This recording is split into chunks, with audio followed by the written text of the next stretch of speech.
Dear students, good morning. Let us go to the anesthesia class. This class is with regard to the stages of anesthesia.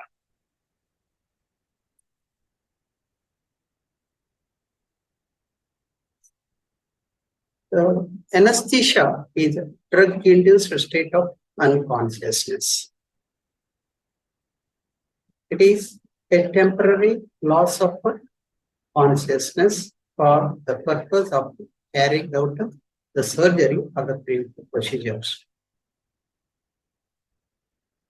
This involves the depression of the central nervous system, which will go in a from the higher functions or higher order to the lower areas of the brain. But when we give the spinal or visual anesthesia, it will be the lower segments affected first, later the higher segments.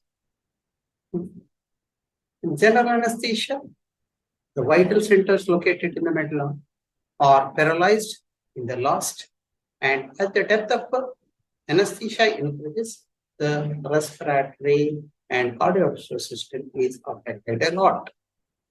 And it may lead to the instability and even cardiovascular collapse.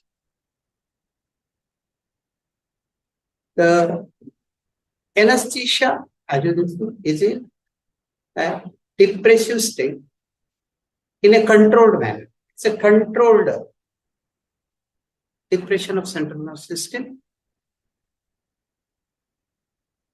However, maintaining the vital functions to the best of the capacity.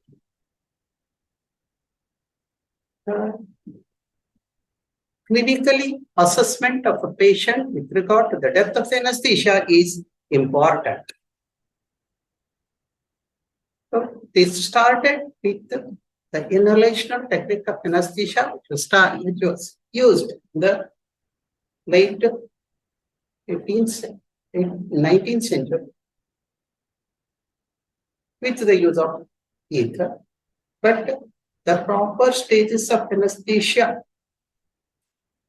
taking the model anesthetic agent at that time, ether, in 1937, it was Sir Arthur Guedel. He described the 4 stages of ether anesthesia, and stage 3 being again involving 4 planes. Modern anesthesia, we are having so many rapidly acting drugs wherein the discrimination of these stages will not happen, but the principal goal of attaining the anesthesia is the 3 triads of hypnosis, analgesia, and suspecting is achieved, and which will learn in the subsequent slides.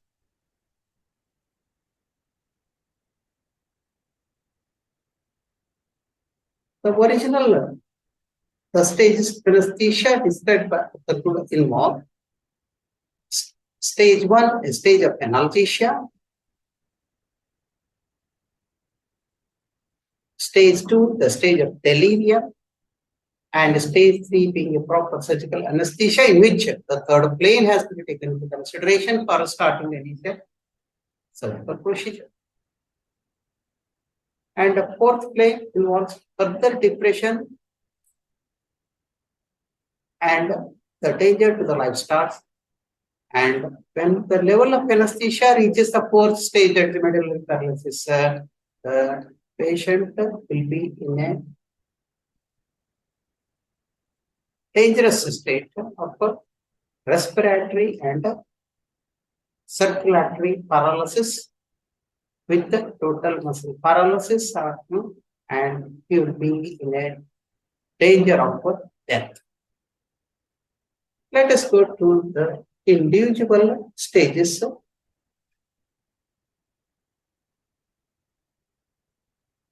The stage of analgesia, it starts with the beginning of an inhalation of anesthetic agent and loss up to the loss of consciousness. What do you understand by inhalation? It is the liquid vaporized and the vapors will be saturating the blood and subsequently the tissues. The compartment syndrome, the three-compartment model will help. And because the target organ is the brain. And when the brain concentration is reached, actually the purpose of anesthesia is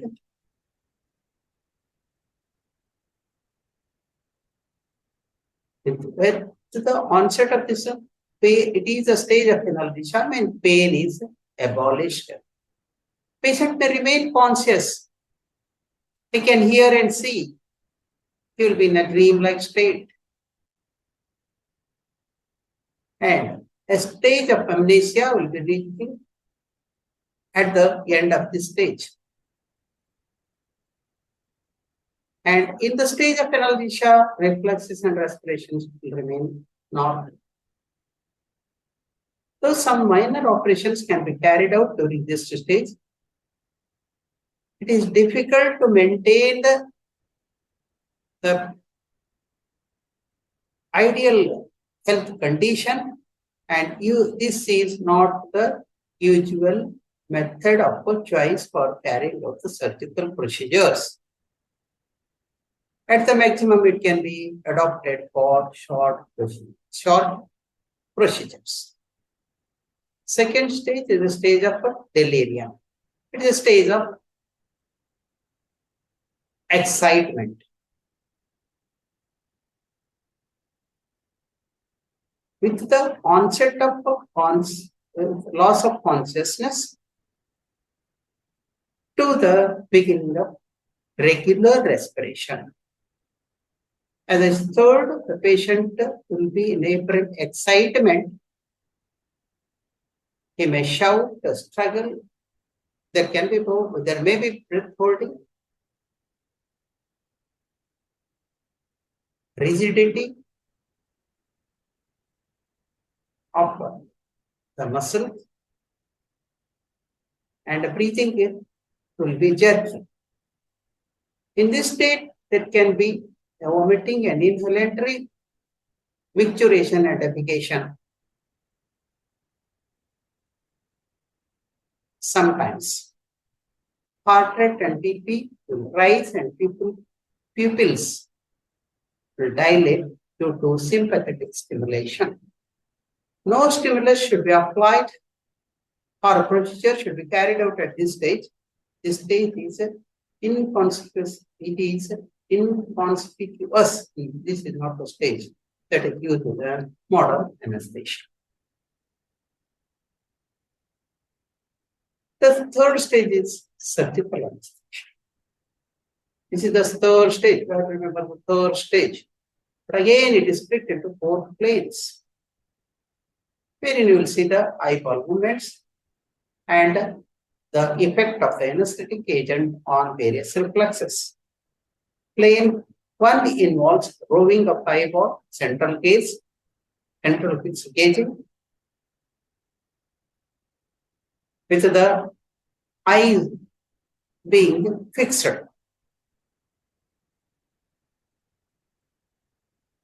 The eyelash reflexes method. When the patient runs to the second plane, there will be a loss of corneal and laryngeal reflexes. As anesthesia progresses further, you will reach the third stage, that is, pupil starts dilating and light reflecting, the reflex is lost. This is the state which we want to achieve for the surgical anesthesia. The respiration, the advancement of this leads to the more paralysis of the intercostal muscles and shallow abdominal respiration with a dilated pupil. And this is advanced state of respiratory, central nervous system respiratory depression. Fourth stage tells is further deepening the depth of anesthesia, and the patient will reach the stage of instability, hemodynamic instability.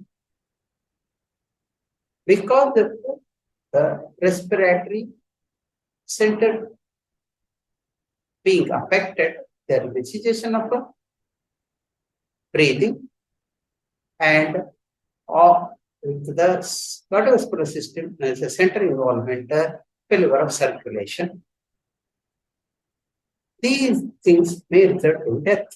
People will be widely dilated, muscles totally flabby, pulse very feeble or not palpable, with the severe hypotension, or that is low blood pressure.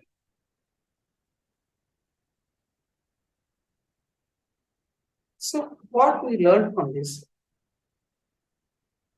if in the ongoing stages, if the eyelash reflex is present, patient is making a swallowing movement, stage 2 has not reached, and it is not the stage at which the interference has to be carried out. Loss of response to painful stimuli is the stage of stage 3, plane 3. Incision of the skin causes reflex increase in the respiration and BP rise and other effects like the hemodynamic responses to endotracheal intubation with the induced stopping and omitting laryngoscopy will be seen in the lighter plane of anesthesia. Fall in BP, cardiac respiratory rhythm are the signs of the deep anesthesia. Nowadays, we will not see the patient going through these typical stages of anesthesia.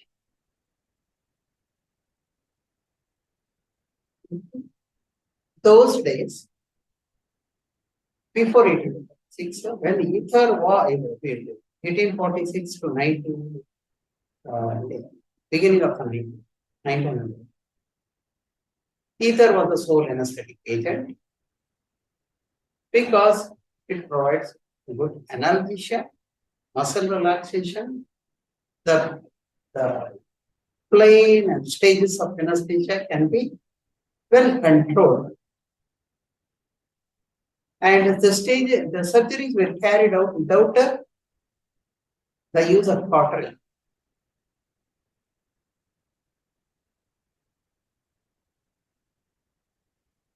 But there used to be a problem with the explosion, more blood loss, some catastrophes with the inexperienced anesthetist. The advances in the field of anesthesia, the specialty of anesthesia, resulted in more and more faster acting drugs. Use of a combination of the different drugs and technique with a means of a balanced anesthesia. Modern anesthesia involves 3 targets. It's proper hypnosis, analgesia, and muscle relaxation. And the combination of the drugs used to achieve this balanced anesthesia. Unconsciousness achieved by the hypnotic agents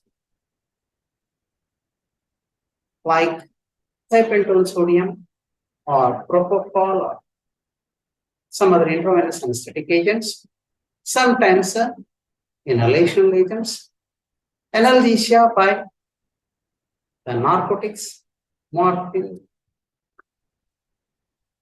Nowadays, as I mentioned, balanced anesthesia is the technique of choice or technique of anesthesia that is being followed for general anesthesia. As I mentioned, balanced anesthesia involves unconsciousness, hypnosis, analgesia, abolishing pain, amnesia,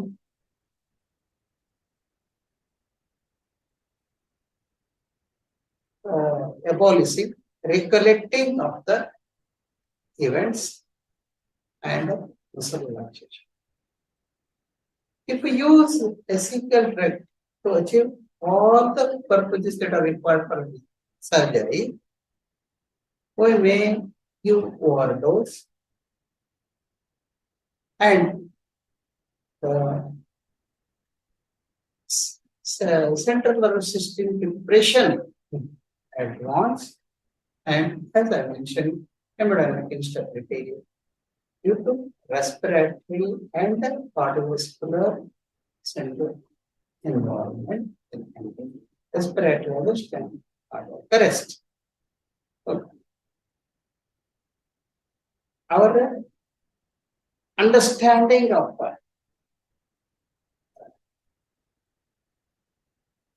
pharmacokinetics and pharmacodynamics of the various newer drugs, pharmaceutical agents, and advancement in industry, pharmacological industries,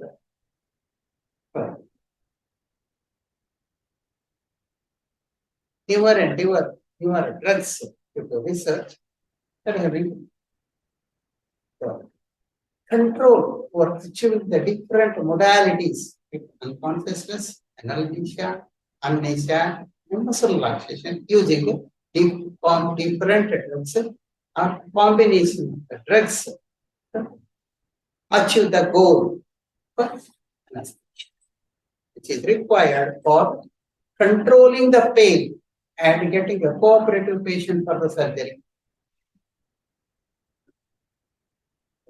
Unconsciousness is achieved by the intravenous or inhalation agents. Intravenous is commonly used or thiopentone sodium, propofol, ketamine, and sometimes the higher doses for narcotic kind of chemicals. The intravenous patients will be the sole agent sometimes for short procedures. Anesthesia is achieved with narcotics or other painkillers. Invariably narcotics, modern narcotics, synthetic fentanyl, otherwise morphine, other narcotic agents to control to get control over the pain, anesthesia. But amnesia, which will be having additive effect anesthetic agent, we use benzodiazepines. Muscle relaxation will be achieved with the depolarizing muscle relaxant like suction, skull, or succinylcholine, and non-depolarizing muscle relaxant, meconium, attractarian, etc. to new programs. So to summarize, the stages of anesthesia, you know the stage one, that is a null vision, stage two, excitement and delirium, stage three, surgical anesthesia, and stage four, there is a drug overdose. The stage one and two are not the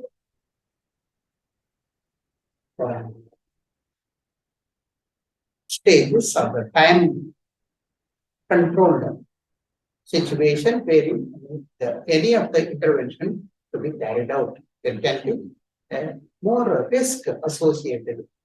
So, in the stage 3, plane 3, which is the ideal level which clinical anesthesia has been achieved and the surgery can be carried out. In the modern anesthesia, we are having additional stage induction, maintenance, and emergence. Induction starts with pre-medication till the loss of consciousness. And subsequent period of the surgical procedure will be maintained with the maintenance anesthesia using various combinations of the drugs in relation with the inhalation agent in combination, like air, oxygen, or nitrous oxide oxygen with sevoflurane, N-fluorine. N-fluorine is not commonly used, sorry, nowadays, but it was an agent of choice and it is used in some countries. Isoflurane, sevoflurane, desflurane. And when they are used in combination, there is again, you must know about the minimum alveolar concentration. That is a separate aspect. We can have some other class. The MAC, what is the MAC and what is the significance of MAC? So you have to they can have additive effect. Okay. Nitrous oxide and sevoflurane when they are used 1.1 to 1.2 MAC is more than sufficient to maintain the maintenance stage of the the stages of anesthesia again coming back to be important to assess the patient and clinically monitor and bring back the patient from the further depression of this one to the ideal state of stage 3, which are maintained. That is the stage of anesthesia. If at all the concentration, you have to increase the level of the supplementation of the depression agent in the maintenance. So that hemodynamic stability maintained, the purpose of surgery is served, and the risk-benefit ratio is properly balanced to achieve the required level of anesthesia. Thank you. If at all you are having any questions, you are welcome. Let us have some interaction so that your doubts can be clear.